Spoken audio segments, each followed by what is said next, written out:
Why, hello, and welcome to another episode of First Chances with Chance. And in today's episode, I will be talking about drag. Like drag queens and all of that, like RuPaul's Drag Race, which I'm pretty sure there was just another season of RuPaul's Drag Race, and then I think that right now there is another season of All Stars. So yeah. So the first time that I did, well, first and almost, I'm pretty sure, only time that I did drag was when I did the Hercules pageant, which is also actually on my channel. So if you guys want to go check it out, I would be would gladly allow you to, because it is not privatized. But my mom and dad seem to think that every time that I get dressed up and do my makeup and wear heels that it's drag, which is not true, because when I do drag, it's me wearing the dress, me wearing the wig, yes, doing makeup and heels, but it's not necessarily drag per se. Let's actually look up. This will again be be a shorter episode. Drag queen definition. So a drag queen, the Oxford Dictionary says a man who dresses up in women's clothes typically for the purposes of entertainment, which not necessarily true.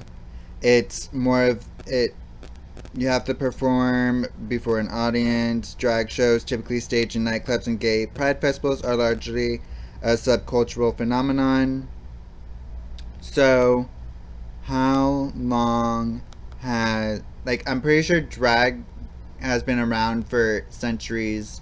So, yeah, it all began with not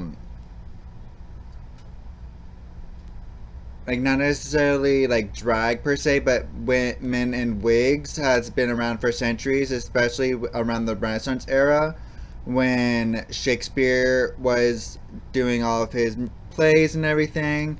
Because back in the day, they didn't let women perform, so they used to, like, for the higher pitched voices, they would have little boys, or, well, not little boys, but boys before their voice got deeper to do the female characters in order to portray the female. So a lot of plays during, like I said, the Renaissance era, always had the boys dressing up as the women.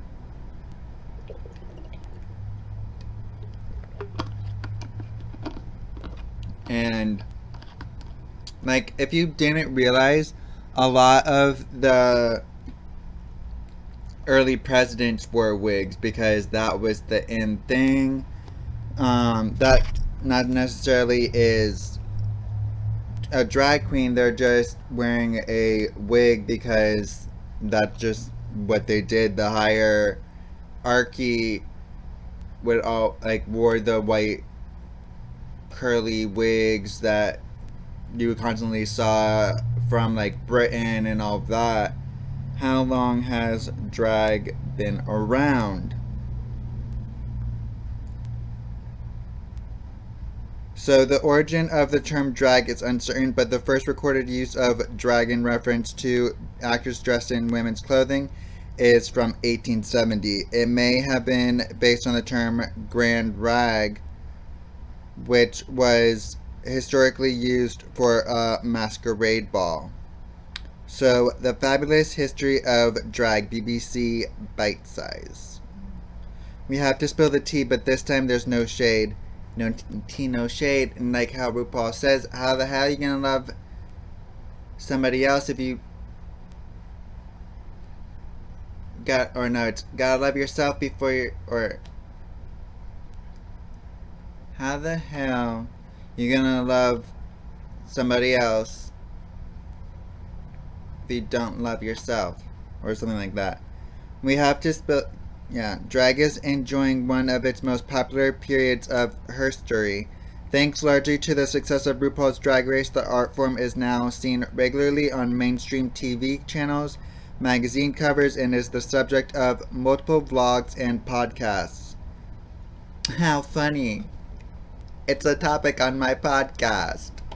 But the story of drag goes back far further than the time the competition has been on the air and made RuPaul Charles a global superstar at the same time, as his fellow drag race judge Michelle Visage may even be persuaded to say it. Honey, it goes back centuries. Beginning with the Bard, drag began out of necessity, although it's not to say its participants didn't enjoy it. When Shakespearean theater was shiny and new in the late 16th and early 17th centuries, the stage wasn't just a place of entertainment. It had strong links to the church, and with that came rules that only men could tread the boards. If that play you were in and featured a few female roles, then it was up to a couple of the men in the cast to dress as members of the opposite sex, so the story didn't suffer. The word drag is believed to have theatrical origins too. The dresses men wore to play female characters would drag along the floor. Actors playing female parts because there were no actresses around isn't exactly in the spirit of what we call drag today, but it was a start. It soon became a way for men, often gay men, although plenty of heterosexual men wore drag as well, to express a different side of themselves, over exaggerating feminine styles, looks, and body language to create a persona. As RuPaul himself says, there is more to drag than impersonating a woman. I don't dress like a woman, I dress like a drag queen. Drag kings, where female performers adopt an exaggerated male persona, are also popular. Christian Adore is an act that challenges gender norms and stereotypes through comedy and appears regularly on the London circuit. Princess Serafina rocks.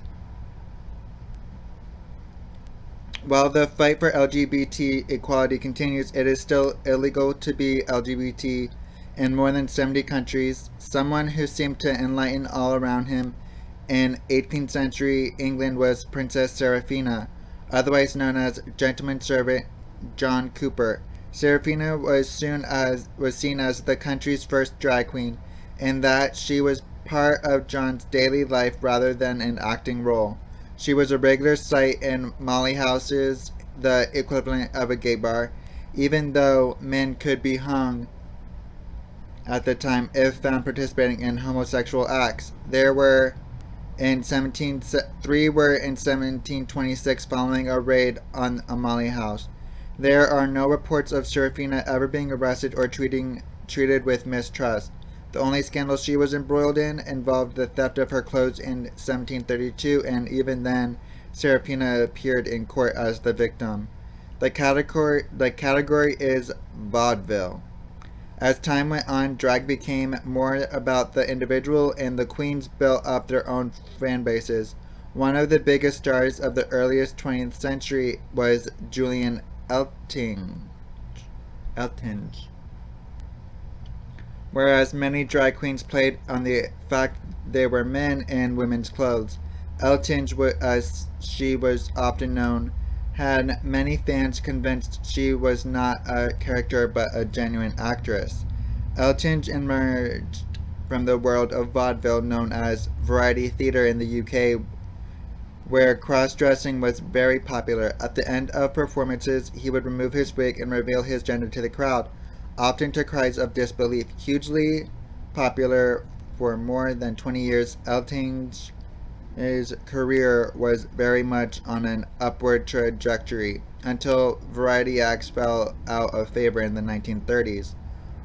Well, that's going to be it for now, because we're going to go ahead and take a quick break and then be back for some more of the article.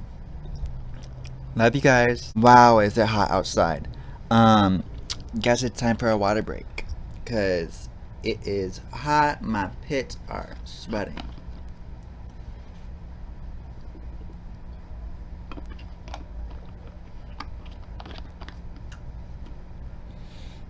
And now back to the article. So we left off in the 1930s. While there was a tolerance, even celebration of drag and LGBT people in the USA during the 1920s and early 30s, known as the pansy craze, American society became more reactionary in the mid 1930s amid fears surrounding sex crime, which had a negative impact on the way drag was perceived. After the Second World War, although homosexuality was still frowned upon by society as a whole, even illegal in some cases, there were still drag acts who broke through the negativity and had successful careers, these including Danny LaRue in the UK, who made his name in the 1950s, and Dame Edna Everage, the flamboyant creation of comedian Barry Humphries, who first appeared in the 1960s. The runway is burning. Anyone who gobbled up the US series Pose in one thirsty gulp will be aware of the drag balls, which originated in parts of New York in the 1970s. These events involved owning the runway and the finest drag around in order to show the judges and go home with a clutch of trophies. This was where the concept of the drag mother took hold. Seasoned queens would take up incoming drag artists under their wing to show them how to work a stage as well as their look. They often provided a home to youngsters who may be going through a difficult time in their lives, and not just those intending to enter the drag world. This led to drag mothers becoming known as the head of their house, making them responsible for an entire drag family. Whatever the mother's surname, their drag proteges were allowed to adopt it, or even have their stage name chosen for them by their mother.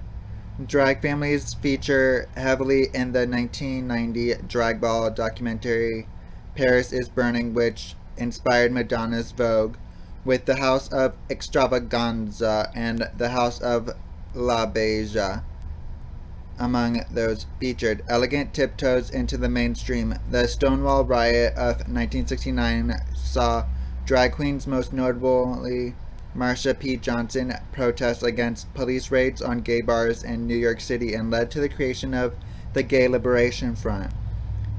The fight for acceptance and equality grew in profile over the 1970s and 1980s, with Harvey Milk becoming the first openly gay man to be voted into public house or public office in San Francisco in 1977.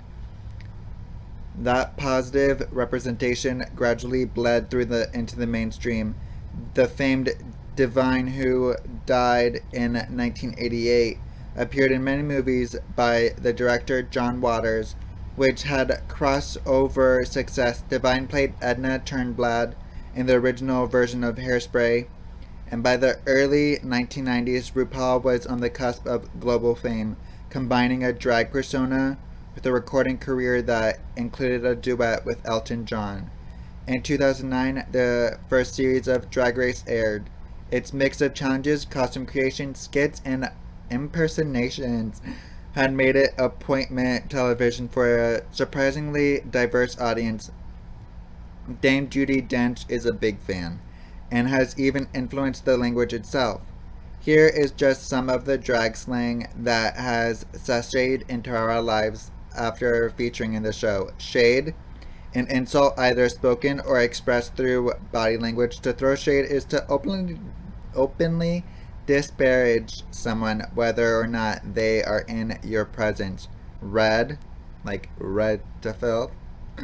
Drag queens will often meet in a metaphorical arena known as the library of openly exchange insults with each other. This is the act of reading, a playful sport where the aim is to throw the cleverest, most ingenious piece of verbal takedown at your opponent. It's important to note that reads usually finish with all involved on good terms. Realness. When a drag queen is given a theme to meet, outfit wise, the intention is to blend into the genre as though born into it. Manage that successfully. Why did I almost say menage? That successfully, and they are serving realness. For example, if a runway theme on RuPaul's Drag Race is the Western and a contestant executes a perfect combo of boots, gingham, Stetson, and pigtails, they are serving up cowgirl realness. Sickening. Get your catwalk look just right, and you'll be one sickening queen. Basically, you're just so fabulous, your fellow queens are sick with envy after just one look at you. Remember, it's good to be sickening. T. Is it T? Is it T? There's no official agreement, but there's no argument over the definition. Tea is the truth, it's the talk. Basically, it's the gossip. So if you're serving up some quality tea over lunch or even tea, rest assured it will be lapped up by those present. Drag is a fascinating, complex world packed and surprising and with surprises and social history. In 2017, Time magazine named RuPaul as one of the 100 most influential people in the world. If that's not serving up sickening realness, we really don't know what is. So, let's see. I'm pretty sure that Ursula was based off of the drag queen Divine. I'm just looking it up. Yeah, based on Divine. Ursula's appearance was largely inspired by American actor and drag queen Divine, who is best known for his frequent appearances in several films directed by filmmaker John Waters. So let's get into an article about it. Fun fact, Ursula is based on the iconic drag queen Divine. Well, this explains where Ursula got her eyeshadow look from. Disney's Moana directors John Musker and Ron Clements have revealed that everyone's favorite sea witch is actually based on the very iconic drag queen Divine. Speaking to SBS, Maria Lewis, the pair discussed how The Little Mermaid helped revitalize Disney's then declining audience, noting that Disney hadn't done a fairy tale in 30 years since Sleeping Beauty in 1959. Musker added that the music has made that film last as much as the story and the characters. It still sounds as fresh today as it did 30 years ago. Clements agreed, saying that after 26 years later, it's still around. If the drag industry's love for bad gal Ursula Musker revealed that it only made sense because her origins were with Divine, the drag queen once dubbed as Drag Queen of the Century by People magazine. Calling Divine real name Harris Glenn Milstead, the great actor from Baltimore, Musker revealed that one of the Little Mermaid's writers, Howard Ashman, knew Divine and had Rob Menkoff, one of the film's principal animators, to do some drawings that were based on Divine. Even though it's sort of disguised, it's based on the character of Divine, he said. It just fit the character, agreed Clements. She was outrageous, theatrical. She was a little mix of Divine and Joan Collins, Musker said, revealing that Ashman was a fan of Joan Collins and saw The Little Mermaid as an opportunity to do Dynasty in animation. There you have it. Slay Queen. So, as you guys just heard, it all goes back centuries to, like I was saying, the Shakespearean times where the men would have to dress up as the female characters, and then RuPaul took over and eventually took over and changed drag forever. Pretty much he branded it as his thing and made a whole entire show series out of it. RuPaul's Drag Race Untucked, RuPaul's Drag Race All Stars. So yeah, instead of us taking a break here, this is pretty much it. I've only really done drag once. Too bad I didn't win the contest, unfortunately. but it was still pretty fun.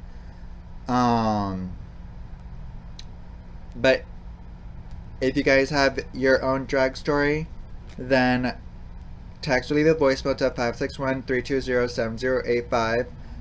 DM First Chances with Chance on Instagram, or if you guys are watching the video portion of this, comment down below. Again, if you guys would like to leave a text or a voicemail, just do it at 561-320-7085. DM First Chances with Chance on Instagram, or comment down below if you guys are watching the video portion. Bye guys, love you!